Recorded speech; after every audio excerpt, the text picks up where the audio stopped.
Welcome back. Renukaswamy ಕೊಲೆ ಕೇಸ್ನಲ್ಲಿ Darshan Ballari jail ಸೇರಿದ್ದ. ಬೆನ್ನು ನೋವಿನ ಸಮಸ್ಯೆಯನ್ನ ಹೇಳಿ ಆ ಸಂದರ್ಭದಲ್ಲಿ ಜೈಲಿಂದ ಹೊರಗೂ ಕೂಡ ಬಂದಿದ್ದ. ಆದ್ರೆ ಯಾವುದೇ ಚಿಕಿತ್ಸೆ ಪಡೆಯದೆ ಮತ್ತೆ ಈಗ ಜೈಲು ಪಾಲಾಗಿದ್ದಾಗಿದೆ. ಶಾಕಿಂಗ್ ವಿಷಯ ಏನಪ್ಪಾ ಅಂತಂದ್ರೆ ಈ ಕಿಲ್ಲಿಂಗ್ ಸ್ಟಾರ್ಗೆ ಈಗ ಮತ್ತೆ ಬೆನ್ನು ನೋವು ಶುರುವಾಗಿದೆ. ಅದಕ್ಕೆ ಸಂಬಂಧಪಟ್ಟಂತಹ ವರದಿ ಇದೆ, ನೋಡ್ಕೊಂಡ್ ಬನ್ನಿ.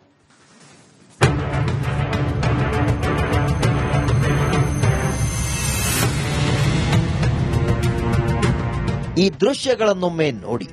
ನಡೆಯೋಕ್ಕಾಗ್ತಿಲ್ಲ, ಕೂರೋಕ್ಕಾಗ್ತಿಲ್ಲ, ಬ್ಯಾಗ್ ಎತ್ತೋಕ್ಕೂ ಆಗ್ತಿಲ್ಲ. ಬಳ್ಳಾರಿ ಜೈಲಲ್ಲಿ ಬೆನ್ನು ನೋವಿನಿಂದ ಕೊಲೆ ಆರೋಪಿ ದರ್ಶನ್ ಬಳಲಿ ಬೆಂಡಾಗಿ ಹೋಗಿದ್ದ. ವಿಲ ಅಂತ ಒದ್ದಾಡಿದ್ರು, ಬಳಿಕ ಕಡಿಮೆಯಾಗಿದ್ದ ಬೆನ್ನು ನೋವು ಈಗ ಮತ್ತೆ ದರ್ಶನ್ ಬೆನ್ನೇರಿದೆ.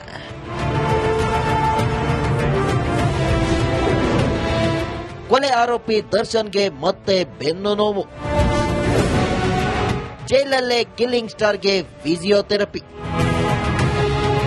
ರೇಣುಕಾಸ್ವಾಮಿ ಕೊಲೆ ಕೇಸ್ನಲ್ಲಿ ಜೈಲು ಸೇರಿರುವ ಕಿಲ್ಲಿಂಗ್ ಸ್ಟಾರ್ ನೋವಿನ ಸಮಸ್ಯೆ ಬೆನ್ನೇರಿದೆ. ಒಂದು ವಾರದ ಹಿಂದಷ್ಟೇ ದರ್ಶನ್ ಬೆನ್ನು ನೋವಿನ ಚಿಕಿತ್ಸೆಗಾಗಿ ಜೈಲಾಧಿಕಾರಿಗಳಿಗೆ ಮನವಿ ಮಾಡಿದ್ರು. ಕೊಲೆ ಆರೋಪಿ ಮನವಿಯಂತೆ ಅಧಿಕಾರಿಗಳು ಸಿವಿ ರಾಮನ್ ಆಸ್ಪತ್ರೆಯಿಂದ ವೈದ್ಯರನ್ನ ಕರೆಸಿ ತಪಾಸಣೆ ಮಾಡಿಸಿದ್ದಾರೆ.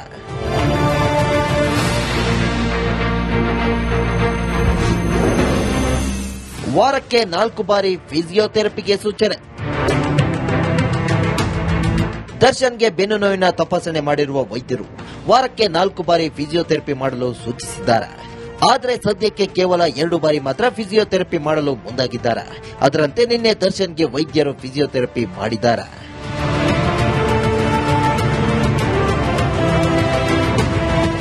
ದರ್ಶನ್ಗೆ ಬೆನ್ನು ನೋವು ಮಾತ್ರವಲ್ಲ, ಮೊಣಕೈ ನೋವು ಕೂಡ ಶುರುವಾಗಿದೆ.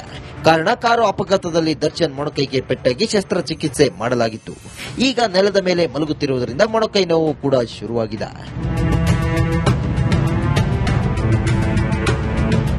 ಇದನ್ನೆಲ್ಲ ನೋಡ್ತಿದ್ರೆ ರೇಣುಕಾಸ್ವಾಮಿ ಕೊಲೆ ಕೇಸ್ನಲ್ಲಿ ಜೈಲು ಸೇರಿದಾಗಿನಿಂದ ದರ್ಶನ್ಗೆ ನಿಜಕ್ಕೂ ಸಮಸ್ಯೆ ಎದುರಾಗ್ತಿದೆಯೋ ಅಥವಾ ಇದೆಲ್ಲ ಬೇಲ್ಗಾಗಿ ಮಾಡ್ತಿರೋ ಗಿಮಿಕ್ಕೋ ಆ ದೇವರಿಗೆ ಗೊತ್ತು. Bureau report, republic Kannada. Welcome back. Renukaswamy ಕೊಲೆ ಕೇಸ್ನಲ್ಲಿ ದರ್ಶನ್ ಬಳ್ಳಾರಿ ಜೈಲ್ ಸೇರಿದ್ದ. ಬೆನ್ನು ನೋವಿನ ಸಮಸ್ಯೆಯನ್ನ ಹೇಳಿ ಆ ಸಂದರ್ಭದಲ್ಲಿ ಜೈಲಿಂದ ಹೊರಗೂ ಕೂಡ ಬಂದಿದ್ದ. ಆದ್ರೆ ಯಾವುದೇ ಚಿಕಿತ್ಸೆ ಪಡೆಯದೆ ಮತ್ತೆ ಈಗ ಜೈಲು ಪಾಲಾಗಿದ್ದಾಗಿದೆ. ಶಾಕಿಂಗ್ ವಿಷಯ ಏನಪ್ಪಾ ಅಂತಂದ್ರೆ ಈ ಕಿಲ್ಲಿಂಗ್ ಸ್ಟಾರ್ಗೆ ಈಗ ಮತ್ತೆ ಬೆನ್ನು ನೋವು ಶುರುವಾಗಿದೆ. ಅದಕ್ಕೆ ಸಂಬಂಧಪಟ್ಟಂತಹ ವರದಿ ಇದೆ, ನೋಡ್ಕೊಂಡ್ ಬನ್ನಿ.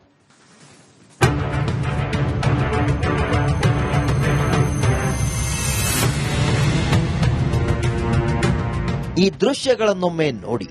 ನಡೆಯೋಕ್ಕಾಗ್ತಿಲ್ಲ, ಕೂರೋಕ್ಕಾಗ್ತಿಲ್ಲ, ಬ್ಯಾಗ್ ಎತ್ತೋಕ್ಕೂ ಆಗ್ತಿಲ್ಲ. ಬಳ್ಳಾರಿ ಜೈಲಲ್ಲಿ ಬೆನ್ನು ನೋವಿನಿಂದ ಕೊಲೆ ಆರೋಪಿ ದರ್ಶನ್ ಬಳಲಿ ಬೆಂಡಾಗಿ ಹೋಗಿದ್ದ.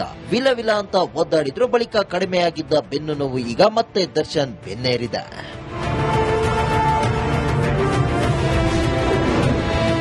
ಕೊಲೆ ಆರೋಪಿ ದರ್ಶನ್ಗೆ ಮತ್ತೆ ಬೆನ್ನು ನೋವು. ಜೈಲಲ್ಲೇ ಕಿಲ್ಲಿಂಗ್ ಸ್ಟಾರ್ಗೆ ಫಿಸಿಯೋಥೆರಪಿ. ರೇಣುಕಾಸ್ವಾಮಿ ಕೊಲೆ ಕೇಸ್ನಲ್ಲಿ ಜೈಲು ಸೇರಿರುವ ಕಿಲ್ಲಿಂಗ್ ಸ್ಟಾರ್ ನೋವಿನ ಸಮಸ್ಯೆ ಬೆನ್ನೇರಿದೆ. ಒಂದು ವಾರದ ಹಿಂದಷ್ಟೇ ದರ್ಶನ್ ಬೆನ್ನು ನೋವಿನ ಚಿಕಿತ್ಸೆಗಾಗಿ ಜೈಲಾಧಿಕಾರಿಗಳಿಗೆ ಮನವಿ ಮಾಡಿದ್ರು. ಕೊಲೆ ಆರೋಪಿ ಮನವಿಯಂತೆ ಅಧಿಕಾರಿಗಳು ಸಿವಿ ರಾಮನ್ ಆಸ್ಪತ್ರೆಯಿಂದ ವೈದ್ಯರನ್ನ ಕರೆಸಿ ತಪಾಸಣೆ ಮಾಡಿಸಿದ್ದಾರೆ.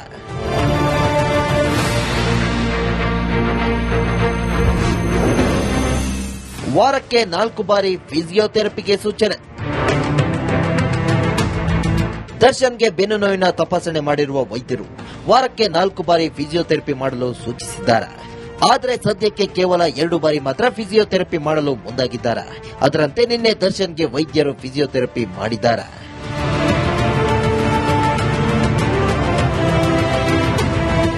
ದರ್ಶನ್ಗೆ ಬೆನ್ನು ನೋವು ಮಾತ್ರವಲ್ಲ, ಮೊಣಕೈ ನೋವು ಕೂಡ ಶುರುವಾಗಿದೆ. ಕಾರಣ, ಕಾರು ಅಪಘಾತದಲ್ಲಿ ದರ್ಶನ್ ಮೊಣಕೈಗೆ ಪೆಟ್ಟಾಗಿ ಶಸ್ತ್ರಚಿಕಿತ್ಸೆ ಮಾಡಲಾಗಿತ್ತು.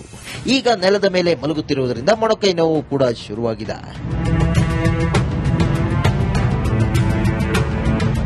ಇದನ್ನೆಲ್ಲ ನೋಡ್ತಿದ್ರೆ ರೇಣುಕಾಸ್ವಾಮಿ ಕೊಲೆ ಕೇಸ್ನಲ್ಲಿ ಜೈಲು ಸೇರಿದಾಗಿನಿಂದ ದರ್ಶನ್ಗೆ ನಿಜಕ್ಕೂ ಸಮಸ್ಯೆ ಎದುರಾಗ್ತಿದೆಯೋ ಅಥವಾ ಇದೆಲ್ಲ ಬೇಲ್ಗಾಗಿ ಮಾಡ್ತಿರೋ ಗಿಮಿಕ್ಕೋ ಆ ದೇವರಿಗೆ ಗೊತ್ತು. Bureau report, republic Kannada. Welcome back. Renukaswamy ಕೊಲೆ ಕೇಸ್ನಲ್ಲಿ ದರ್ಶನ್ ಬಳ್ಳಾರಿ ಜೈಲ್ ಸೇರಿದ್ದ. ಬೆನ್ನು ನೋವಿನ ಸಮಸ್ಯೆಯನ್ನ ಹೇಳಿ ಆ ಸಂದರ್ಭದಲ್ಲಿ ಜೈಲಿಂದ ಹೊರಗೂ ಕೂಡ ಬಂದಿದ್ದ. ಆದ್ರೆ ಯಾವುದೇ ಚಿಕಿತ್ಸೆ ಪಡೆಯದೆ ಮತ್ತೆ ಈಗ ಜೈಲು ಪಾಲಾಗಿದ್ದಾಗಿದೆ. ಶಾಕಿಂಗ್ ವಿಷಯ ಏನಪ್ಪಾ ಅಂತಂದ್ರೆ ಈ ಕಿಲ್ಲಿಂಗ್ ಸ್ಟಾರ್ಗೆ ಈಗ ಮತ್ತೆ ಬೆನ್ನು ನೋವು ಶುರುವಾಗಿದೆ. ಅದಕ್ಕೆ ಸಂಬಂಧಪಟ್ಟಂತಹ ವರದಿ ಇದೆ, ನೋಡ್ಕೊಂಡ್ ಬನ್ನಿ.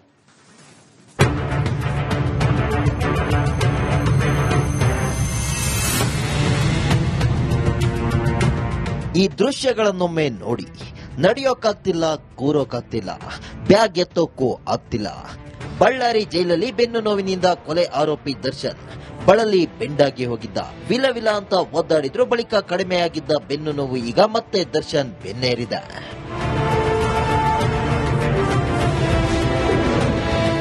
ಕೊಲೆ ಆರೋಪಿ ದರ್ಶನ್ಗೆ ಮತ್ತೆ ಬೆನ್ನು ನೋವು.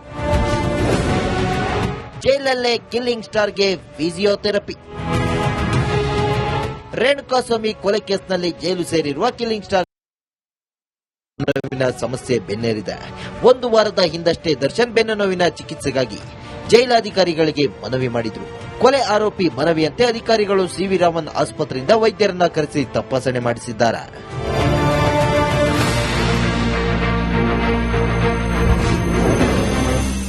ವಾರಕ್ಕೆ 4 ಬಾರಿ ಫಿಸಿಯೋಥೆರಪಿಗೆ ಸೂಚನೆ. ದರ್ಶನ್ಗೆ ಬೆನ್ನು ನೋವಿನ ತಪಾಸಣೆ ಮಾಡಿರುವ ವೈದ್ಯರು ವಾರಕ್ಕೆ 4 ಬಾರಿ ಫಿಸಿಯೋಥೆರಪಿ ಮಾಡಲು ಸೂಚಿಸಿದ್ದಾರೆ. ಆದರೆ ಸದ್ಯಕ್ಕೆ ಕೇವಲ 2 ಬಾರಿ ಮಾತ್ರ ಫಿಸಿಯೋಥೆರಪಿ ಮಾಡಲು ಮುಂದಾಗಿದ್ದಾರೆ. ಅದರಂತೆ ನಿನ್ನೆ ದರ್ಶನ್ಗೆ ವೈದ್ಯರು ಫಿಸಿಯೋಥೆರಪಿ ಮಾಡಿದ್ದಾರೆ.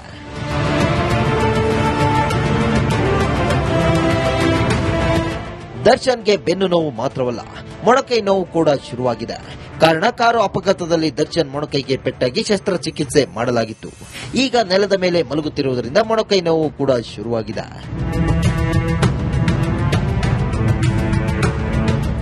ಇದನ್ನೆಲ್ಲ ನೋಡ್ತಿದ್ರೆ ರೇಣುಕಾಸ್ವಾಮಿ ಕೊಲೆ ಕೇಸ್ನಲ್ಲಿ ಜೈಲು ಸೇರಿದಾಗಿನಿಂದ ದರ್ಶನ್ಗೆ ನಿಜಕ್ಕೂ ಸಮಸ್ಯೆ ಎದುರಾಗ್ತಿದೆಯೋ ಅಥವಾ ಇದೆಲ್ಲ ಬೇಲ್ಗಾಗಿ ಮಾಡ್ತಿರೋ ಗಿಮಿಕ್ಕೋ ಆ ದೇವರಿಗೆ ಗೊತ್ತು.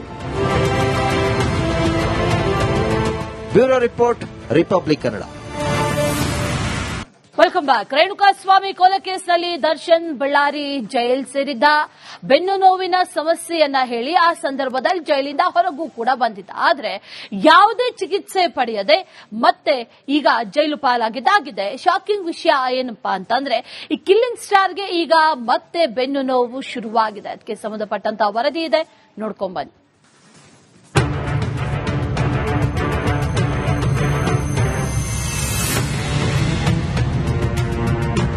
ಈ ದೃಶ್ಯಗಳನ್ನೊಮ್ಮೆ ನೋಡಿ. ನಡೆಯೋಕ್ಕಾಗ್ತಿಲ್ಲ, ಕೂರೋಕ್ಕಾಗ್ತಿಲ್ಲ, ಬ್ಯಾಗ್ ಎತ್ತೋಕ್ಕೂ ಆಗ್ತಿಲ್ಲ.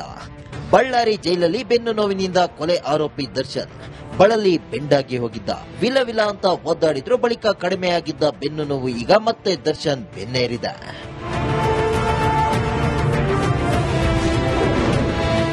ಕೊಲೆ ಆರೋಪಿ ದರ್ಶನ್ಗೆ ಮತ್ತೆ ಬೆನ್ನು ನೋವು.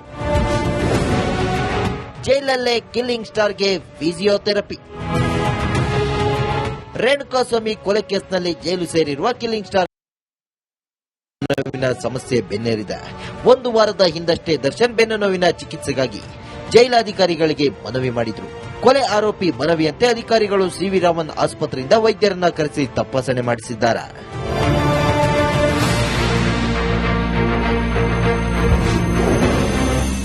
ವಾರಕ್ಕೆ 4 ಬಾರಿ ಫಿಸಿಯೋಥೆರಪಿಗೆ ಸೂಚನೆ. ದರ್ಶನ್ಗೆ ಬೆನ್ನು ನೋವಿನ ತಪಾಸಣೆ ಮಾಡಿರುವ ವೈದ್ಯರು ವಾರಕ್ಕೆ 4 ಬಾರಿ ಫಿಸಿಯೋಥೆರಪಿ ಮಾಡಲು ಸೂಚಿಸಿದ್ದಾರೆ. ಆದರೆ ಸದ್ಯಕ್ಕೆ ಕೇವಲ 2 ಬಾರಿ ಮಾತ್ರ ಫಿಸಿಯೋಥೆರಪಿ ಮಾಡಲು ಮುಂದಾಗಿದ್ದಾರೆ. ಅದರಂತೆ ನಿನ್ನೆ ದರ್ಶನ್ಗೆ ವೈದ್ಯರು ಫಿಸಿಯೋಥೆರಪಿ ಮಾಡಿದ್ದಾರೆ.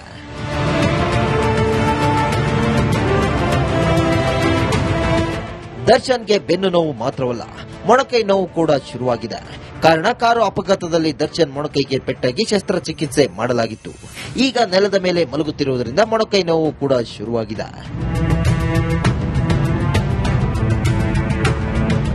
ಇದನ್ನೆಲ್ಲ ನೋಡ್ತಿದ್ರೆ ರೇಣುಕಾಸ್ವಾಮಿ ಕೊಲೆ ಕೇಸ್ನಲ್ಲಿ ಜೈಲು ಸೇರಿದಾಗಿನಿಂದ ದರ್ಶನ್ಗೆ ನಿಜಕ್ಕೂ ಸಮಸ್ಯೆ ಎದುರಾಗ್ತಿದೆಯೋ ಅಥವಾ ಇದೆಲ್ಲ ಬೇಲ್ಗಾಗಿ ಮಾಡ್ತಿರೋ ಗಿಮಿಕ್ಕೋ ಆ ದೇವರಿಗೆ ಗೊತ್ತು. Bureau report, republic Kannada.